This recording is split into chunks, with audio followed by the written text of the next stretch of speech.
Hello friends, स्वागत है मेरे यूट्यूब चैनल पे। और पिछले वीडियोस में हम लोगों ने पावर फैक्टर के बारे में डिस्कस किया था, रिएक्टिव पावर, एक्टिव पावर, इस सब के बारे में जानकारी हम लोगों ने डिस्कस किया था। आज जो है हम लोग जो है उसी टॉपिक पे आगे बढ़ेंगे। पिछले वीडियोस में हम लोगों ने क्या डिस्कस किया था कि पुअर पावर फैक्टर होने से हमारे लाइन लॉसेस पे क्या प्रभाव पड़ता है, हमारे वोल्टेज प्रोफाइल में क्या प्रभाव पड़ता है, या हमारी यूटिलिटी जो पेनल्टी करती है, हमारी जो बिजली बिल बढ़ जाती है वो पुअर पावर फैक्टर की वजह से वो क्यों बढ़ती है, ये सब के बारे में हम लोगों ने डिटेल में डिस्कस किया था। तो पावर फैक्टर, लोड का जो पावर फैक्टर है उसको हम लोग आइडियली तो 1 होता है, लेकिन आइडियल सिचुएशन कभी होता नहीं है। उसको हम लोग कोशिश करते हैं कि 0.9 या 0.995 0.8 के आसपास हम लोग उसको मेंटेन कर सके। 0.995 0.8 भी मेंटेन रहता है तो उसको हम लोग गुड पावर फैक्टर की कैटेगरी में रखते हैं। लेकिन अगर 0.8 से कम पावर फैक्टर रहा, 0.6 0.5 रहा, तो उसको जो है पुअर पावर फैक्टर कैटेगरी में आता है। उस केस में जो है रिएक्टिव पावर कंजम्पशन बढ़ जाता है, और उसके अलावा जो है वोल्टेज, जो करंट ड्रॉ करता है लोड, वो बढ़ जाता है, जिस कारण से जो है हमारा लॉसेज बढ़ जाता है, वोल्टेज ड्रॉ भी हो जाती है, बढ़ती है। ये सारी चीज़ हम लोगों ने पिछले वीडियोज में डिस्कस किया था। तो पुअर पावर फैक्टर की वजह से क्या क्या हम लोग को प्रॉब्लम फेस करनी पड़ती है, पॉइंट वाइज हम लोग आगे बढ़ते हैं। एक तो हो गया कि पुअर पावर फैक्टर की वजह से हाई लॉस होता है। हाई लॉस जो कि हुआ ट्रांसमिशन और डिस्ट्रीब्यूशन लॉस हुआ। ट्रांसमिशन एंड डिस्ट्रीब्यूशन लॉस, जो कि I²R लॉस, जो कॉपर लॉस जो हम बताए थे, वो लॉस हो गया है। दूसरा चीज है कि रिसीविंग एंड साइड में, रिसीविंग एंड में लो वोल्टेज रहता है, लो वोल्टेज प्रोफाइल। क्योंकि लो पावर फैक्टर की वजह से करंट ड्रॉ जो लोड करा वो बढ़ जाता है अननेसेसरी, उस वजह से जो है वोल्टेज ड्रॉप बढ़ जाता है, लाइन लॉसेस बढ़ जाता है, और रिसीविंग एंड में हमारा वोल्टेज भी ड्रॉप होता है, जो कि हम लोग नहीं चाहेंगे कि हमारा वोल्टेज जो है इस कंज्यूमर एंड में ड्रॉप करे, या फिर वो जो रेटिंग वोल्टेज से कम हो जाए। तीसरा पॉइंट है utilities, utilities penalty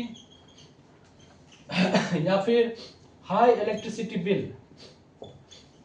high electricity bill, power factor poor होने से जो है यूटिलिटीज डिस्ट्रीब्यूशन कंपनीज जो है, बहुत सारी यूटिलिटीज जो है अपने कंज्यूमर पे कैपेसिटर सरचार्ज या पावर फैक्टर सरचार्ज जैसे पेनल्टी लगाती है, जिस वजह से उनका जो बिल है, बिजली का बिल है, वो अननेसेसरी बढ़ जाता है। तो वो भी रिक्वायर्ड नहीं है, वो भी हम लोग चाहेंगे कि वो अवॉइड हो, क्योंकि बिजली बिल जो बढ़ जाता है तो फिर आम कंज्यूमर को, उपभोक्ता को परेशानी का सामना करना पड़ता है। इसीलिए जो है हम लोग जो है कोशिश करते हैं कि हमारा जो पावर फैक्टर, जो लोड साइड जो है वो मेंटेन रहे, वो कम से कम हाई पावर फैक्टर रहे। तो उसके लिए क्या करना पड़ता है, पावर फैक्टर हमारा मेंटेन रहे, इम्प्रूव हो। इम्प्रूव करने के लिए जो है हमें पावर फैक्टर इम्प्रूव कैसे किया जाता है, वो चीज़ हम लोग आगे हम लोग डिस्कस करेंगे। लेकिन पहले ये बता दें कि पावर फैक्टर यदि इम्प्रूव हो जाएगा तो हमारा क्या इफेक्ट होगा, क्या बेनिफिट होगा। ये तो हो गया जो पुअर पावर फैक्टर की वजह से क्या क्या होता है, वो चीज़ हमने 3 पॉइंट में लिखा। जो बेनिफिट होगा वो होगा कि लो लॉस, हाई लॉस जो होगा उसका लॉस घट जाएगा, लो लॉस हो जाएगा, एंड हाई एफिशिएंसी।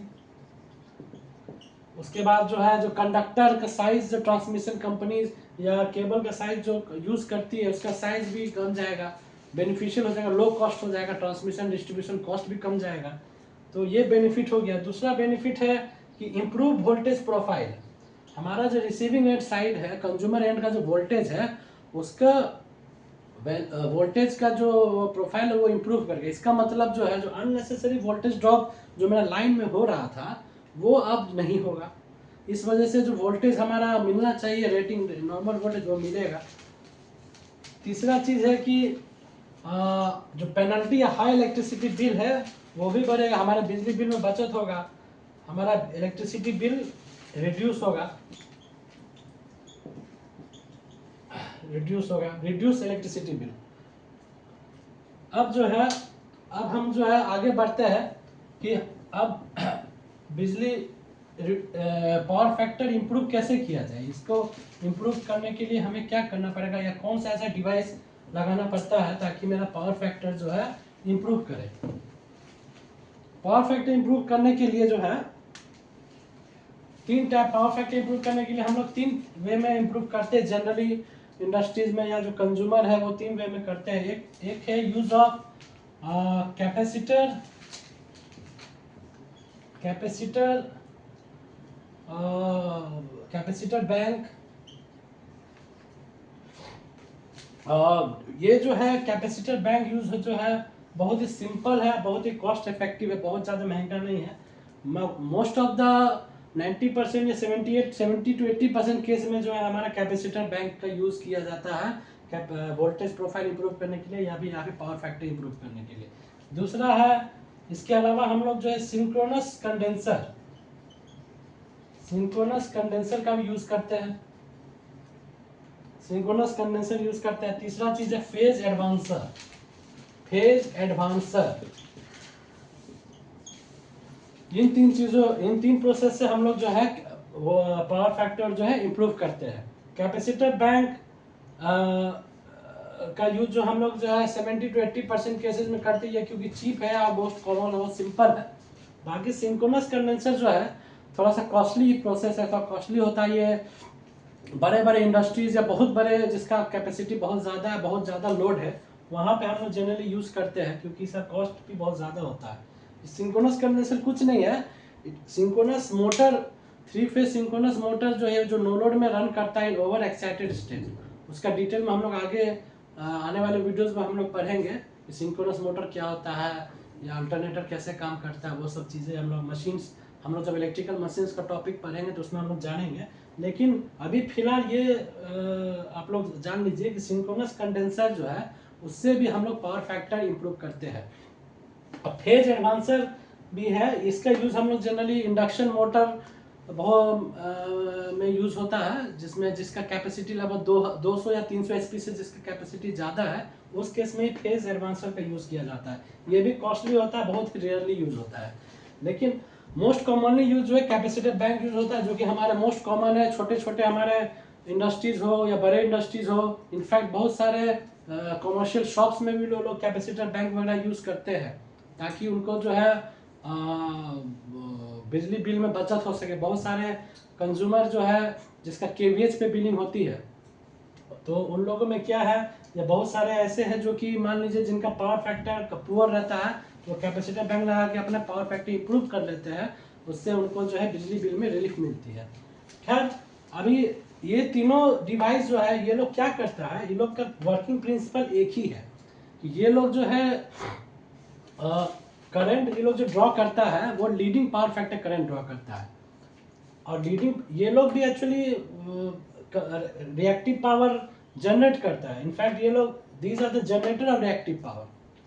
इंडक्टर जो होता है हमारा, मोस्ट ऑफ, मैंने जैसे पहले ही बताया कि हमारा मोस्ट ऑफ द लोड जो है वो इंडक्टिव लोड होता है। वो क्या होता है कि lagging power factor current draw करता है।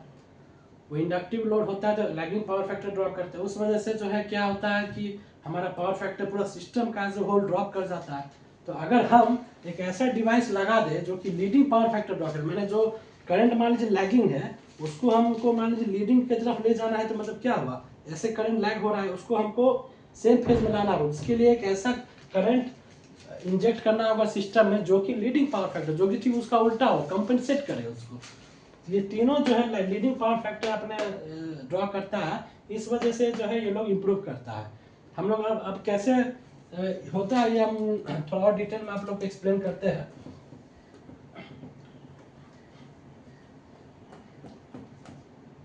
पावर पावर फैक्टर इंप्रूवमेंट जो हम लोग करते हैं, इसको रिएक्टिव पावर कंपनसेशन भी कहा जाता है। रिएक्टिव पावर कंपनसेशन, अच्छा, पावर फैक्टर इंप्रूवमेंट बोलिए या रिएक्टिव पावर कंपनसेशन बोलिए, मोर और लेस ये एक ही चीज़ है। अब इसमें रिएक्टिव पावर कंपनसेशन वाला क्या चीज़ है मैं आपको एक्सप्लेन कर देता हूँ।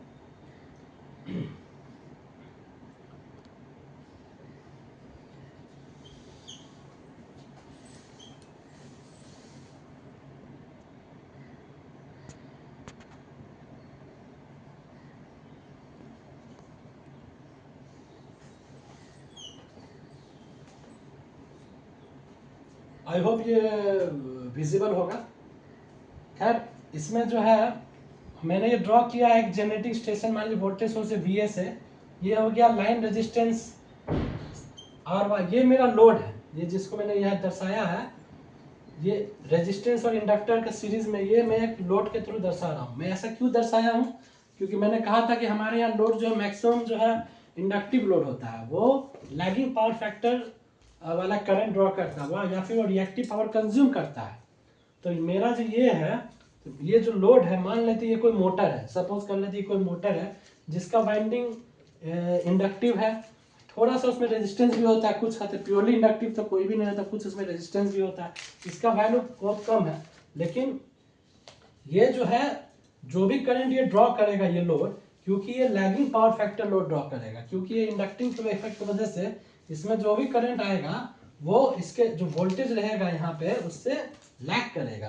कहने का मतलब है कि लैग करेगा तो ये रिएक्टिव पावर कंज्यूम कर रहा है, ये रिएक्टिव पावर इसका ये जस्ट लाइक है कि ये सिस्टम जो है मेरा इससे रिएक्टिव पावर को चूस रहा है, अपने ओर खींच रहा है रिएक्टिव पावर, क्योंकि मान लीजिए इसमें जो सोर्स से लोड तक जो पावर फ्लो होगा इसमें रिएक्टिव पावर और एक्टिव पावर दोनों फ्लो करेगा, क्योंकि इसमें इंडक्टेंस का परसेंटेज ज़्यादा है, इसमें रिएक्टिव पावर ज़्यादा फ्लो करेगा। इस वजह से जो है इसका जो है पावर फैक्टर जो होगा वो मान लेते हैं कि 0.4 है, मान लेते हैं इसमें जो रियल पावर है P बराबर मान लेते हैं कुछ है, और मानते हैं ये P रियल पावर कंज्यूम कर रहा है, Q रिएक्टिव पावर कंज्यूम कर रहा है, Q1 at the power factor of 0.4 मान लेते हैं। तो ये Q रिएक्टिव पावर जो है ये कंज्यूम कर रहा है, ये चूस रहा है सिस्टम से। तो होता क्या है कि मान लीजिए इसके वजह से क्या हुआ, यहाँ जो वोल्टेज है, अब क्योंकि रिएक्टिव कंज्यूम कर रहा है, यहाँ जो वोल्टेज इससे क्रॉस वोल्टेज होगा लोड के क्रॉस ये ड्रॉप करेगा, क्योंकि रिएक्टिव पावर ये ज़्यादा कंज्यूम कर रहा है, यहाँ जो वोल्टेज है वो इसके कंपेरिजन में यहाँ वोल्टेज बहुत ज़्यादा कम हो जाएगा, ये वोल्टेज ड्रॉप होगा। तो अब क्या किया जाए, मान लीजिए यहाँ वोल्टेज हमको इम्प्रूव करना है, उसके लिए यहाँ पावर फैक्टर को हमको इम्प्रूव करना पड़ेगा। तो उसके लिए हम लोग क्या कर सकते हैं, इस लोड को तो हम लोग इसको तो हम लोग कुछ कर नहीं सकते, लोड लगा हुआ है, लेकिन हम लोग क्या करते हैं यहाँ पे पैरेलल में एक ऐसा डिवाइस लगा देते हैं, ये कैपेसिटर बैंक जो है जिसको हम यहाँ कैपेसिटर जो पैरेलल में लोड के पैरेलल में लगता है, शंट में, शंट इसको शंट कंपनसेशन भी हम लोग बोलते हैं, रिएक्टिव पावर कंपनसेशन शंट, क्योंकि ये पैरेलल में लोड का पैरेलल में ये कनेक्शन होता है। ये जो है ये कैपेसिटर बैंक मान लेते हैं ये लगा हुआ है, तो ये क्या करता है, ये रिएक्टिव पावर जनरेट करता है। इंडक्टर जो होता है रिएक्टिव पावर कंज्यूम कर रहा है, ये जनरेट करता है। पहले तो ये नहीं था, तो खाली कंज्यूम हो रहा था, इसके वजह से जो मेरा सर्किट है, मेरा पूरा सिस्टम है, उसका जो रिएक्टिव पावर ओवरऑल जो कंटेंट वो कम गया है, पूरा सर्किट से एकदम। कैसे मान लीजिए आप लोग एक कोई एथलीट है, कोई दौड़ रहा है, पूरा धूप में दौड़ रहा है तो उसका पूरा जो एनर्जी चूस लेता है आदमी, उसके पास एनर्जी नहीं रहता है, लेकिन वही उसी को कोई एनर्जी ड्रिंक पिला दिया, कोई ग्लूकोन डी पिला दिया, तो क्या हो उसको वापस से एनर्जी आ जाता है। उसी प्रकार जो है इस तरह से रिएक्टिव पावर इस सर्किट से चूस रहा है ना, कि पूरा सर्किट का जो एनर्जी है या वोल्टेज लेवल ड्रॉप हो जाता है ना। तो अब ये कैपेसिटर क्या करता है, इस सर्किट को वो एनर्जी देता है, जैसे एनर्जी ड्रिंक हमारे ग्लूकोन डी पे है, एथलीट लोग जो है वो लोग एनर्जाइज हो जाते हैं, उसी तरह ये कैपेसिटर क्या होता है, ये रिएक्टिव पावर जो है सिस्टम में इंजेक्ट करता है। यहाँ पे जो ये जो रिएक्टिव पावर इंजेक्ट कर रहा है, मान लेते हैं Q2, उसका वैल्यू Q2 है, ये रिएक्टिव पावर जो कंज्यूम कर रहा है ये Q1 है ना। तो अब क्या होगा, पहले जो है ये जब नहीं था रिएक्टिव पावर जो यहाँ से फ्लो कर रहा था वो Q1 फ्लो कर रहा था, अब क्या होगा Q1 माइनस Q2 फ्लो करेगा, क्योंकि जो पावर इसको चाहिए था रिएक्टिव पावर, वो उसका कुछ पार्ट जो है ये कंपनसेट कर रहा है, यहाँ से ये पावर ले रहा है ना, यहाँ से ये पावर ले रहा है। अगर 100% ये कंपनसेट करेगा तो यहाँ से तो ये पावर लेगा ही नहीं, थोड़ा भी रिएक्टिव पावर ये सोर्स से ड्रॉ नहीं करेगा, लेकिन 100% अगर नहीं ले रहा तो कुछ हिस्सा जो यहाँ से ले रहा है, इस वजह से जो है क्या होगा, पावर फैक्टर जो यहाँ पे होगा वो 0.4 से बढ़ करके 0.8 हो जाएगा, 0.9 हो जाएगा, जो भी वैल्यू हो वो कैलकुलेशन में डिपेंड करता है। वो पावर फैक्टर निश्चित तौर पर यहाँ इंप्रूव करेगा, क्योंकि जो रिएक्टिव पावर इसको चाहिए था, इंडक्टर को जो है रिएक्टिव पावर जो चाहिए था, वो अब सोर्स के साथ साथ वो बगल में जो कंडेंसर लगा है, शंट कैपेसिटर जो लगा, उससे भी वो रिएक्टिव पावर कंज्यूम ले रहा है, वो उससे कंपेंसेट करे। That is why it is called reactive power compensation. ये जो रिएक्टिव पावर जो मेरा सर्किट में जो लॉस हो रहा था, ये जो खींच रहा था अपने ओर, चूस रहा था रिएक्टिव पावर को, उसको कंपेंसेट कौन किया? उसको कंपेंसेट मेरा ये कंडेंसर किया है। इसीलिए इसको हम लोग रिएक्टिव पावर कंपेंसेशन स्कीम भी बोलते हैं। तो होपफुली आप ये बात क्लियर हुई होगी कि रिएक्टिव पावर यहाँ से कंपेंसेट हो रहा है, इस वजह से जो यहाँ का पावर फैक्टर जो लोड का है वो मेरा इंप्रूव कर रहा है, उस वजह से यहाँ का वोल्टेज प्रोफाइल इंप्रूव कर रहा है, उस वजह से यहाँ लाइन लॉस घटेगा, है ना। तो बहुत लोगों के दिमाग में क्वेश्चन रहता है कि कैपेसिटर लगाने से वोल्टेज क्यों बढ़ता है या पावर फैक्टर कैसे इंप्रूव करता है। तो इंप्रूव इसी तरह जिस तरह से मैंने अभी बताया है, मेन फंडा यही है, इंप्रूव जो करता है, क्योंकि ये रिएक्टिव पावर जो है जनरेट करता है, इंजेक्ट करता है, वो ये चूस रहा है इंडक्टर मेरा, जो मेरा इंडक्टिव लोड हो क्या हुआ, एकदम रिएक्टिव पावर चूस रहा है एकदम, और ये क्या कर रहा है, वो इंजेक्ट कर रहा है।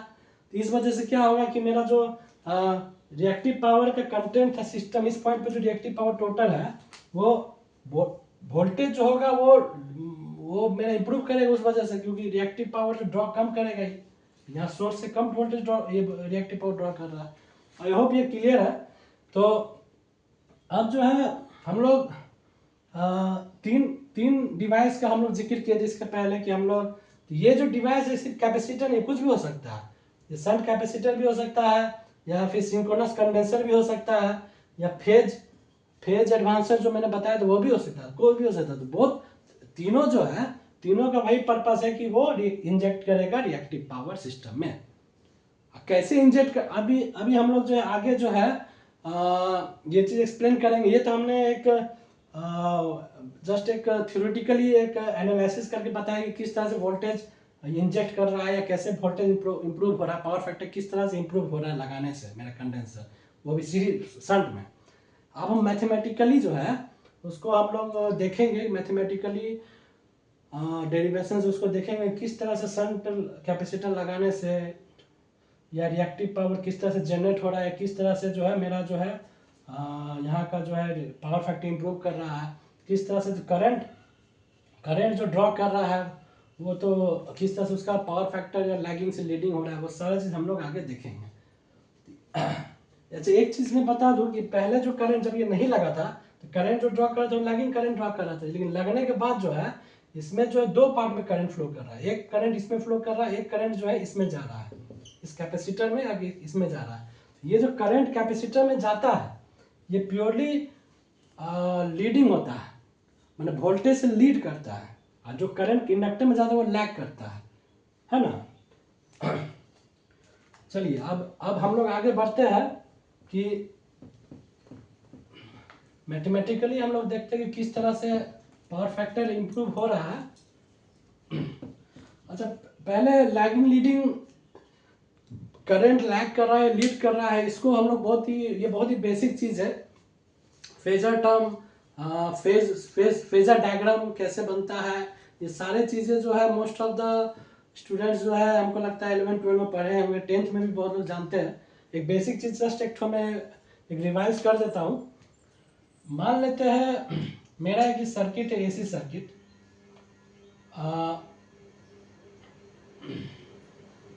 ये इंडक्टर है, ये एल, इसके अक्रॉस वोल्टेज है VL, करंट फ्लो कर रहा है IL, है ना।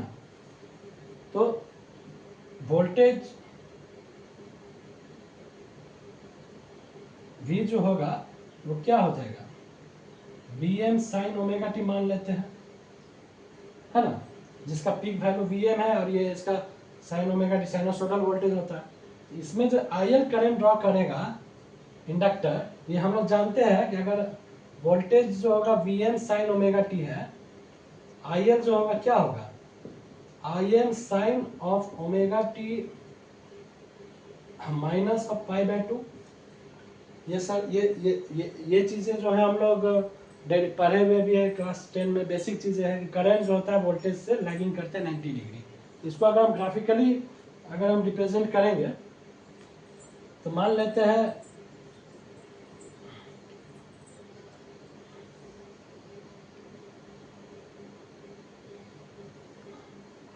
ये मेरा वोल्टेज का वेवफॉर्म है साइनसोइडल ना।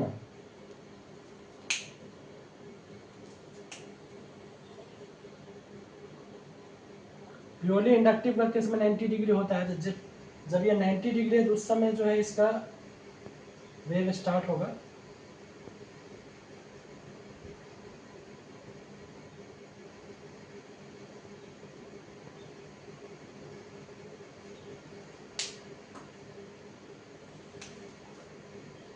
ओमेगा टी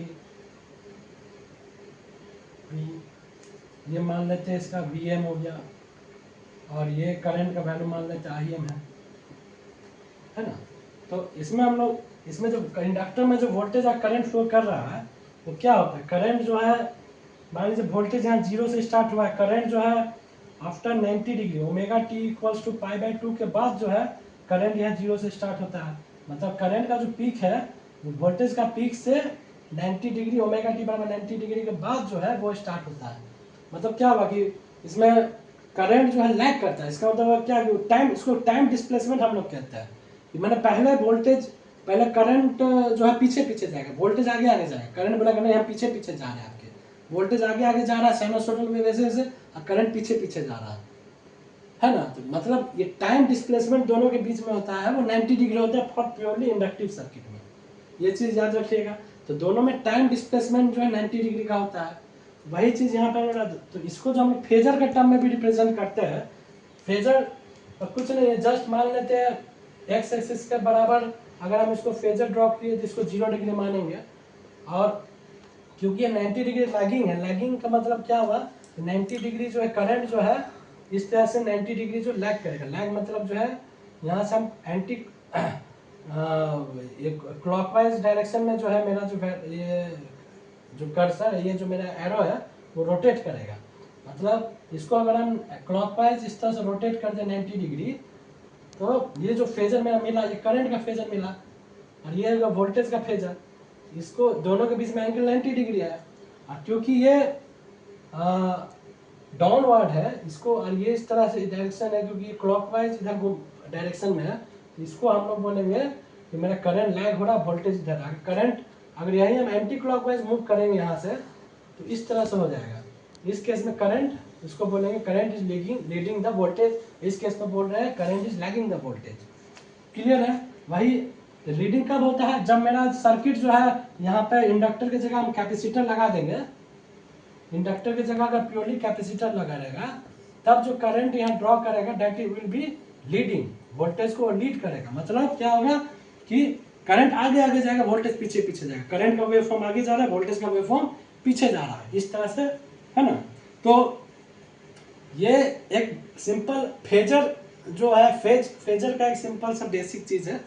तो लैग लीड का कॉन्सेप्ट यही हुआ कि मान लीजिए लैग मतलब क्या हुआ, करंट लीड कर रहा है, मतलब करंट जो है वोल्टेज से वेवफॉर्म से आगे आगे जा रहा है, लैग कर रहा है मतलब पीछे पीछे जा रहा है। और वही अगर ये प्योरली रेजिस्टिव रहा ये सर्किट तो क्या होगा, दोनों साथ साथ जाएगा, वोल्टेज जैसे जैसे जाएगा वैसे वैसे करंट जाएगा, माने दोनों साथ साथ पीक जाएगा, दोनों साथ साथ नीचे जाएगा, 0 से माइनस जाएगा, फिर 0 जाएगा, फिर पीक जाएगा, फिर 0 जाएगा, मतलब दोनों साथ साथ रहेगा, है ना। तो दोनों में फेज सीक्वेंस जो है, फेज डिफरेंस जो है दोनों में 0 रहता है फॉर प्योरली रेजिस्टिव में। इस केस में जो मान लीजिए करंट अगर यहाँ पे हम ड्रॉ करेंगे फॉर कैपेसिटर का केस में, वो हो जाएगा sine of omega t plus pi by 2। अब भाई रेजिस्टिव सर्किट रहा तो सीधा सीधा I m sine omega t, मैंने दोनों में फेज डिफरेंस सेम रहता है। क्लियर है। अब जो है लैग लीड अगर क्लियर हो गया होगा तो अभी हम लोग जो आगे बढ़ते हैं अपने वापस पावर फैक्टर वाले टॉपिक पे।